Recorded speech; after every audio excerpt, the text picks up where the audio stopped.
आज विधान परिषदेसाठी 11 जागांसाठी मतदान होत आहे।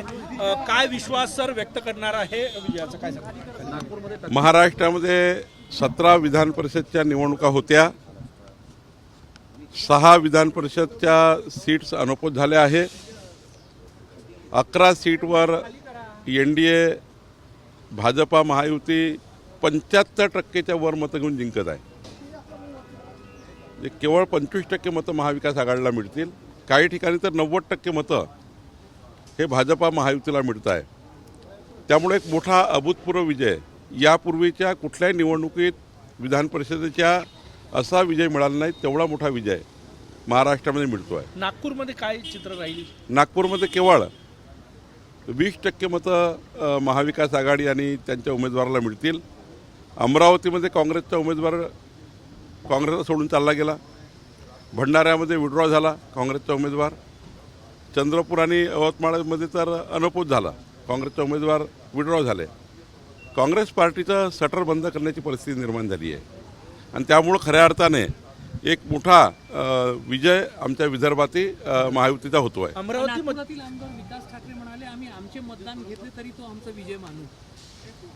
नाही, आता विकास ठाकरेंनी काय निर्णय घ्यायचा त्यांची भूमिका त्यांनी घ्यावी, त्याच्यावर आमचा काही संबंध नाही आहे। पण आमच्याकडे एवढे मतं जास्त आहे की आम्हाला आता फार काही कुणाची गरज पडणार नाही आणि एक मोठा विजय, केवळ 20% मतं काँग्रेस आणि त्यांच्या कॅन्डिडेटला मिळतील। अमरावतीमध्ये व्हीप काढला आहे की कोणीही मतदानाला काँग्रेसच्या नगरसेवकांनी जाऊ नये असा व्हीप तिथल्या विरोधी पक्षनेत्यांनी काढला आहे मनपाने। ते सांगतोय मी, काँग्रेसची हालत अमरावतीमध्ये इतकी खराब आहे की काँग्रेसचा कोणी वालीच राहिला नाही। भंडाऱ्यामध्ये हीच परिस्थिती आहे। भंडाऱ्याचा उमेदवार नाना पटोलेंना सोडून गेला, चंद्रपूरचा उमेदवार तिथल्या नेत्यांना सोडून गेला, यवतमाळचा उमेदवार सोडून गेला काँग्रेसचा। विदर्भामध्ये काँग्रेसची हालत फारच खराब आहे आणि हर्षवर्धन सपकाळ तर विदर्भातले काँग्रेसचे अध्यक्ष आहे, त्यांनी विचार केला पाहिजे असं का होतं आहे। हर्षवर्धन सपकाळांनीच आत्मचिंतन केलं पाहिजे।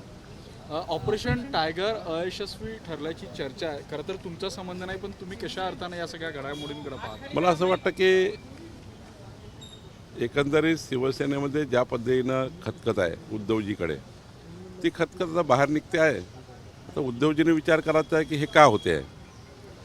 शेवटी आज खासदारांना आपापल्या मतदारसंघात कामं करायची असतील तर त्या ठिकाणी सत्तेची गरज पडतंच आणि सत्तेशिवाय कुठलाही विकास होत नाही।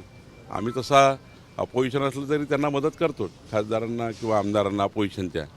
पण त्यांनाही वाटतं की ज्या जनतेने आपल्याला निवडून दिला आहे त्या जनतेच्या विकासाच्या जे त्यांनी बाता केल्या आहेत, जाहीरनामे दिले आहेत, मॅनिफेस्टो दिले आहेत, त्या विकासाचं काय होईल त्यांना भीती वाटायला लागली आहे की आता आम्ही पुढच्या वेळेस जेव्हा आपल्या मतदारसंघात जाऊ तेव्हा आम्ही काहीच केलं नाही आहे किंवा आमच्याकडे सरकार नाही आहे किंवा आम्ही काही करू शकलो नाही किंवा डेव्हलपमेंट करू शकलो नाही, तर काय लोकांना शेवटी जर काही सांगितलं तरी जनप्रतिनिधीकडनं अपेक्षा आहे, खासदाराकडनं आमदाराकडनं अपेक्षा आहे। त्यामुळे जेव्हा अशी परिस्थिती निर्माण होतं की त्यांच्याशी कोणी संवाद करत नाही, त्यांच्याबद्दल कोणी ऐकत नाही, अशावेळी जनप्रतिनिधी नाराज होतात आणि मला वाटतं हे नाराजीमुळं दिसतं आहे सर्व। आता नाराजी तुम्हाला माहिती आहे की का झाली आहे, त्यांच्याकडे संवाद आणि नसल्यामुळं, विसंवादच असल्यामुळं आणि कुणाला त्या ठिकाणी खासदाराशी बोलायला वेळ नाही, कुणाला आमदाराशी बोलायला वेळ नाही, त्यांचे प्रश्न समजून घ्यायला वेळ नाही, प्रश्न सोडवण्याकरता वेळ नाही। त्यामुळे नेतृत्वाने विचार केला पाहिजे। उद्धवजींनी संजय राऊत यांनी काल ज्या पद्धतीने शिव्याचा उपयोग केला आपल्या खासदारांसाठी, म्हणजे असंसदीय शब्द वापरले, नाही, संजय राऊत साहेबांना माझी विनंती आहे की महाराष्ट्राची संस्कृती संस्काराचा जर पाळा वाचला तर ते असे कधी विधान त्यांनी करायला नको होते। तेही समजदार संपादक आहेत, त्यांनी असे विधान करून आपल्या संस्कृतीला त्या ठिकाणी ठेच पोहोचू नये आणि आमदारावर खासदारावर 50 कोटी घेतले, 100 कोटी घेतले, 25 कोटी घेतले असे आरोप करणं काही लोकप्रतिनिधीवर योग्य नाही आहे। हे लोकप्रतिनिधी काही या पैशांनी कोणीच त्या ठिकाणी डायवर्ट होत नाही। लोकप्रतिनिधी जे विकासाकरता त्या ठिकाणी त्यांची भूमिका असतं आणि त्यामुळं त्यांनी ती भूमिका घेतली असेल। पण या राज्यामध्ये किमान पैशावर कोणी आमदार खासदार कुणाला मतदान करेल आणि पैशावर कोणी त्या ठिकाणी पक्ष बदलवेल मला असं वाटत नाही। खासदारानंतर आमदारही अस्वस्थ असल्याची माहिती आहे, ठाकरे गटाचे खासदारानंतर आमदारही बहुसंख्य अस्वस्थ असल्याची माहिती आहे। नाही, आता त्यांनी विचार करायचा उद्धवजींनी की त्यांची पार्टी उरलेली जी आहे आमदार वगैरे खासदार वगैरे त्यांना कसं सांभाळायचं। शेवटी त्यांना संवाद पाहिजे आहे, त्यांना विकास पाहिजे आहे, त्यांना डेव्हलपमेंटचा अजेंडा पाहिजे आहे. उद्धवजीचा विचार करतील. समजा उद्धवजीने विचार नाही केला तर जे आमदारांनी खासदारांनी केलं ते आमदार करतील. संजय राऊत नेहमी पैशाचा आरोप करून आपल्या पक्षाचा जे कमतरता आहे, संवाद नाही, ह्या गोष्टींना लपवतात, त्याचं आत्मविश्लेषण नाही करत आणि पैशाचा आरोप समोर ढकलून देतात. मला असं वाटतं की उद्धवजीच्याही पक्षाकडे काही कमी पैसा नाही आहे. उद्धवजीच्या पक्षाकडे काही कमी पैसा नाही आहे. त्यामुळं असा पैशाचा आरोप करून पैशाने कोणी थांबवता येत असेल थांबवावं. पैशाने कोणीच थांबत नाही आणि पैशाने कोणी जात नाही. मला तर महाराष्ट्रात विश्वास आहे आमदार खासदारावर. मला महाराष्ट्राच्या सर्वच पक्षाच्या आमदार खासदारावर विश्वास आहे की आपल्या कुठल्याही पक्षाचे आमदार खासदार हे पैशाने कधीच दुसऱ्या पक्षात जाणार नाही. काहीतरी मनात ठेच लागली असेल, काहीतरी भावना दुखवल्या असतील, काहीतरी डेव्हलपमेंटच्या चर्चा झाल्या असतील, त्याशिवाय काही असे निर्णय होत नाही असं मला वाटतं. इतक्या घडामोडी होत असतानाही उद्धव ठाकरे किंवा आदित्य ठाकरे अजूनही समोर येऊन बोलत नाही, या फक्त संजय राऊत आरोप करतात.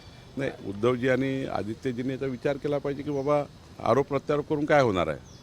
शेवटी थोडंसं सर्वांनीच आत्मपरीक्षण करायला लागतं. उद्या भारतीय जनता पार्टीचे 2 लोक जरी सोडून गेले, 2 छोटे कार्यकर्ते जरी आमचे बूथवरचे सोडून गेले, तरी आम्ही हा विचार करतो की काय चुकलं आमचं.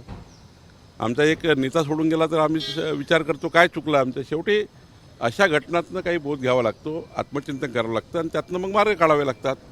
तर उद्धवजी आदित्यजी मार्ग काढतील. देश पातळीवर एनडीए मजबूत होत आहे. टीएमसीच्या खासदारांनी सपोर्ट केला. आता हा एक गट एनडीएला मदत करतात, सपोर्ट करणार आहे. नाही, मला वाटतं की काँग्रेसने जी काही महिला विरोधी भूमिका घेतली आहे, काँग्रेसने ज्या पद्धतीने 350 महिला खासदारांना संसदेमध्ये येण्यापासून थांबवलं आहे, मला वाटतं तोही एक राग अनेक खासदाराच्या आमदाराच्या मनात आहे आणि त्याच्यावरही काही निर्णय होतात आहे की 350 महिलांना खासदार होण्यापासून काँग्रेसने थांबवलं.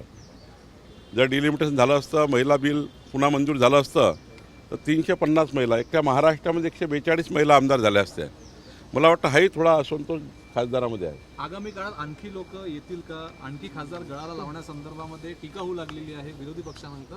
आणखी काही आमदार तुमच्या पक्षाकडे येतील? भाजपकडे येतील का असं काय आहे का? नाही, आम्ही कोणाच्याही आमदार खासदाराकडे काही बोलत नाही. आम्ही कोणाशी चर्चाही करत नाही.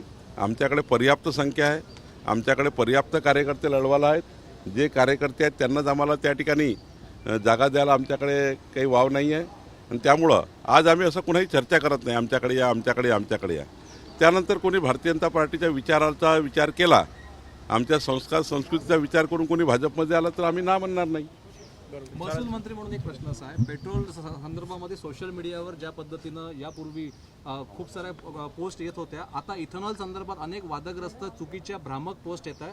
इथेनॉल संदर्भात तुमच्या पक्षाला टीका केली जाते. इथेनॉल संदर्भात भ्रामक ज्या पोस्ट आहेत त्याच्या महसूल मंत्री म्हणून कारवाई तुम्ही करणार आहात? माननीय पंतप्रधान नरेंद्र मोदीजी, नितीन गडकरीजी आणि आमच्या केंद्र सरकारने जे इथेनॉल धोरण आणलं आहे, भारताला, भारताच्या शेतकऱ्यांना सक्षम करणारं धोरण आहे.